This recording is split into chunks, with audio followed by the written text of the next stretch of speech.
Préavis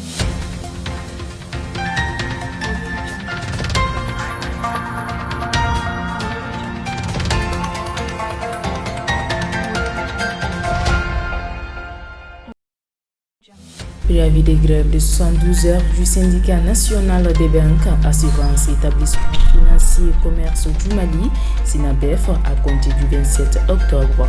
Les revendications tournent autour de 13 points. Les relations bilatérales entre la France et le Mali s'attachent par des tensions grandissantes. Le président français Emmanuel Macron a qualifié de honte les accusations d'abandon du Mali par la France portées par le Premier ministre de la Transition, Choguel Kokalamaïga, à la tribune de l'ONU. Une situation qui a fait monter les tons entre les deux pays. Les détails dans ce journal avec l'analyste politique Boubacar Bokoum. Une masterclass Être journaliste organisée par le comité de soutien pour la libération du journaliste Olivier Dubois s'est tenue ce vendredi 8 octobre à la Maison de la Presse.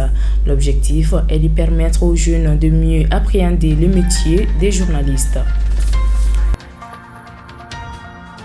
Mesdames et messieurs, bonsoir. Merci d'être parmi nous sur Liberté Télévision et bienvenue dans ce journal d'information. Comme annoncé, le syndicat national des banques, assurances, établissements financiers et commerce du Mali a déposé ce jeudi sur la table du gouvernement un préavis de grève de 3 jours. Selon le secrétaire général du SYNABEF, il n'y aura pas de service minimum, ni de guichet automatique, ni la compensation jusqu'à la satisfaction de leurs doléances. Pour plus de détails, suivons ces reportages. C'est après plusieurs présentations de doléances adressées aux autorités de transition depuis janvier 2021 qui restent jusque-là non prises en compte que le SYNABEF, un syndicat national dont le rôle essentiel est de défendre les intérêts des travailleurs, des banques et établissements financiers du Mali, a déposé un préavis de grève ce jeudi 7 octobre. Beaucoup de situations qui n'ont pas pu être gérées en amont. Des situations que nous avons avisées à l'époque. Nous avons naturellement appuyé sur la sonnette d'alarme. Nous avions approché les plus hautes autorités du Mali, de la transition, pour leur dire, attention, il y a des situations qui existent. Quand ça va perdurer, ça va créer des tensions au niveau de notre secteur d'activité. Malheureusement, la situation n'a pas été réglée.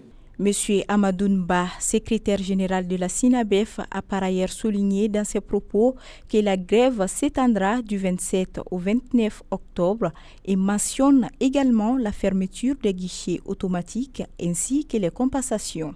La grève commence le 27 octobre, elle prend fin le 29 octobre à minuit. Donc c'est une grève de 72 heures. Il n'y aura pas de service minimum, ni le guichet automatique, ni la compensation.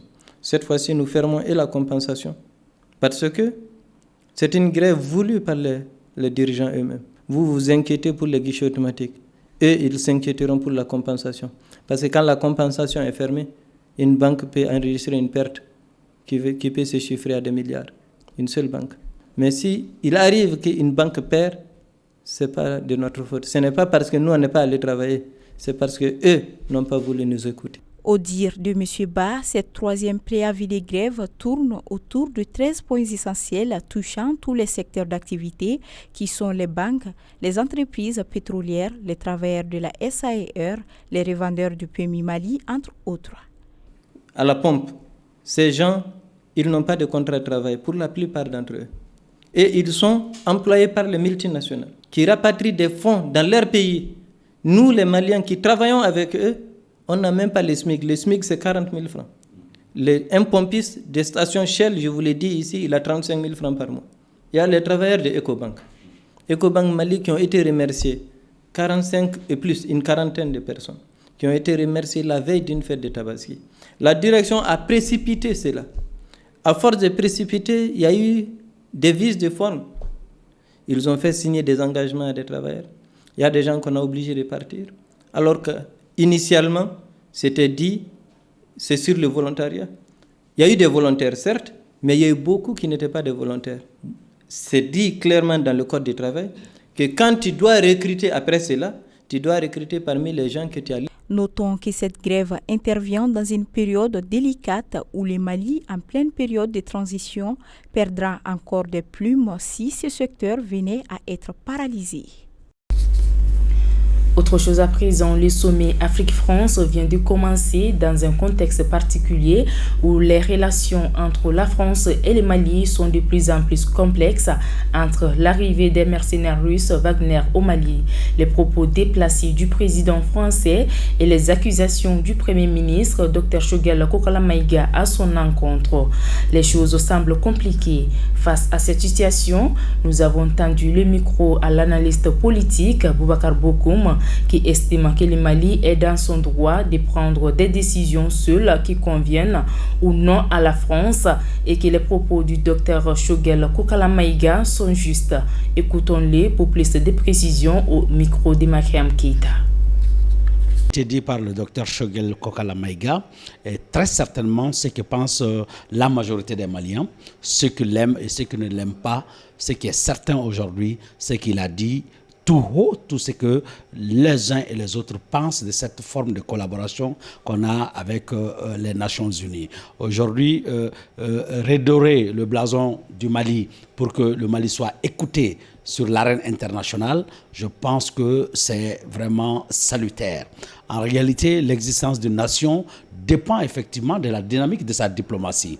Et aujourd'hui, que le Mali parle de cette voie au niveau des Nations Unies ne peut être que salutaire. Donc, c'est l'occasion pour moi de saluer très chaleureusement son Excellence M. Choguel Kokala Maïga pour tout le courage et pour toute la véracité de son discours.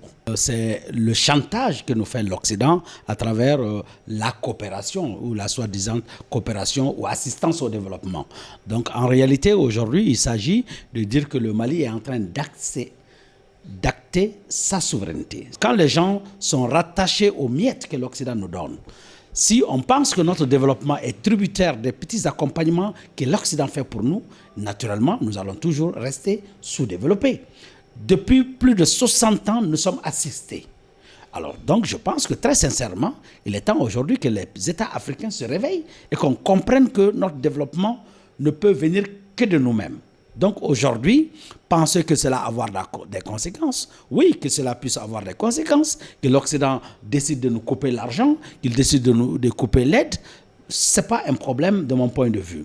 Ça doit être même ce qui doit être recherché par les États africains pour que nous puissions savoir qu'à partir de cet instant, nous pouvons réaffirmer notre indépendance. Ce qui est certain, avant les indépendances, bien avant la colonisation, nos pays ont vécu quand même. Donc, pensez aujourd'hui que le mécanisme qui est en réalité adossé à l'ajustement structurel, notamment le FMI et la Banque mondiale, qui sont à la source réellement de nous amener vers la consommation, de nous rendre dépendants du système de consommation et de nous donner l'impression que nous sommes pauvres. Je pense qu'aujourd'hui, il est important qu'on comprenne que nous ne sommes pas des États pauvres, nous sommes des États riches. Mais nous sommes dans un système qui nous ramène dans la dimension de la consommation occidentale. Et si aujourd'hui, le Premier ministre a le courage d'aller dans cette dynamique, ben, écoutez, si ces pays européens qui sont en train de nous menacer veulent couper les relations avec nous, il n'y a aucun problème.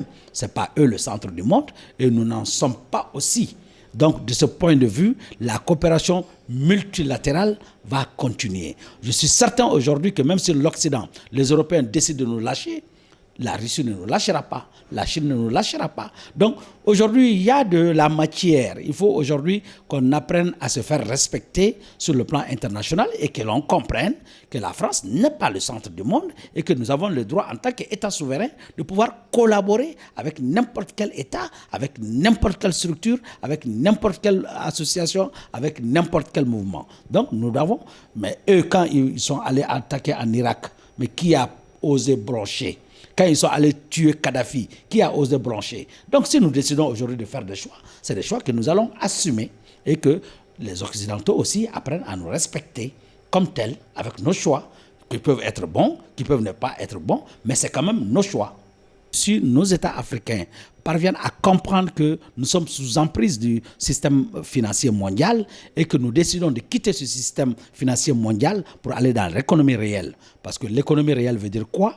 La richesse, c'est nous qui la détenons. Toutes les ressources naturelles les plus importantes sont en Afrique. Mais malheureusement, le système dans lequel nous sommes piégés fait que nous sommes, en termes d'indice de développement humain, sur l'échelle la plus basse possible, humainement inacceptable. C'est à cette échelle que nous sommes. Donc si aujourd'hui nous comprenons que nous pouvons effectivement, par la valeur des ressources, tirer notre économie vers le haut, avoir une économie plus stable, plus viable, je pense que ça nous permettrait de quitter l'emprise du système occidental. Et enfin, la Maison de la Presse de Bamako a accueilli ce vendredi une masterclass ouverte aux jeunes intéressés par le métier de journaliste. Une initiative du comité de soutien pour la libération du journaliste français Olivier Dubois, arrivé au nord du Mali. Ce fut un moment de partage entre les jeunes et les professionnels du secteur. Notre équipe de reportage était sur place. Masterclass, initiée par le comité de soutien pour la libération du journaliste Olivier Dubois, était l'occasion pour les journalistes professionnels qui l'animaient de partager leur expérience et conseils avec les jeunes qui aspirent à pratiquer ce métier, mais également pour rendre hommage à nos confrères enlevés au nord du pays. Diomansi Bombouté, journaliste professeur à l'école supérieure de journalisme de Bamako, met un point d'honneur sur le respect de l'éthique et la déontologie. L'exercice de la profession est une exigence de tous les instants, une mobilisation intellectuelle de tous les instants. Il faut que ça phosphore dans la tête. Il faut que vous soyez conscient de vos responsabilités et que vous avez des devoirs envers le public. Vous avez un contrat moral avec ce public-là, qui est de dire la vérité et rien que la vérité. Souvent, c'est pas facile, c'est difficile. Mais je pense que si on a les moyens, on se donne les moyens pour exercer la profession. Je lance un message de courage à tous les jeunes journalistes. Il faut persévérer, travailler, encore travailler, toujours travailler. Selon Anne-Fleur Lespio, correspondante pour France 24 au Mali, les jeunes générations qui veulent accéder au métier de journaliste ne devraient pas avoir peur de se lancer à cause des problèmes sécuritaires. C'était vraiment important d'écarter un peu l'aspect sécuritaire qui peut effrayer des journalistes en devenir et de donner envie, parce que je pense qu'au Mali, on a plus que tout besoin en fait de journalistes. On a beaucoup d'idées reçues sur le métier de journaliste et qu'il faut vraiment s'y frotter et le pratiquer pour en connaître la réalité. Mais que c'est un métier passion plus que nécessaire et j'encourage n'importe qui voudrait se lancer dans cette voie à y aller, quoi. Quant à Touré Mouhamadou, rédacteur en chef de Studio Tamani, il nous explique les aléas du métier. C'est une excellente initiative qui vise à expliquer aux journalistes, aux étudiants journalistes surtout, ce qu'est le journalisme, ce à quoi ils vont être confrontés quand ils vont commencer à pratiquer le journalisme, et ceux qui veulent devenir journalistes, qui n'ont pas l'occasion ou l'opportunité d'étudier le journalisme ou de pratiquer le métier de journalisme à ce moment, de savoir qu'est-ce qu'on attend réellement d'un journaliste, à quoi est-ce qu'il doit être confronté quand il va travailler, et savoir que ce n'est pas seulement le fait de voir une présentatrice ou un présentateur à la télé, il y a tout un travail derrière, que ce soit dans le domaine de la radio, de la presse écrite, presse en ligne ou de la télé. C'est donc clair, le métier de journaliste n'est pas aisé. Ainsi, cette masterclass est l'occasion pour les jeunes en devenir d'en savoir plus et de trouver leur voie, selon le blogueur Guindo Abdoulaye. Cette initiative permet de donner confiance à ces jeunes, parce que si on ne donne pas confiance à ces jeunes, ils vont penser que le journalisme c'est un métier qui ne fait que des risques. Mais avec ces masterclass, ils comprennent qu'à côté des risques, il y a aussi de la passion, il y a aussi un service que vous rendez à votre communauté. Donc ça va permettre à ces jeunes d'avoir confiance à ce travail et de ne pas se décourager, de continuer à apprendre à devenir des journalistes. Déborah, la campagne d'Olivier Dubois lance un appel à la population concernant l'enlèvement de son compagnon et nous invite à continuer à avoir une pensée pour lui et tous nos disparus. Une masterclass aujourd'hui à Bamako parce qu'on voulait une mobilisation à l'image d'Olivier.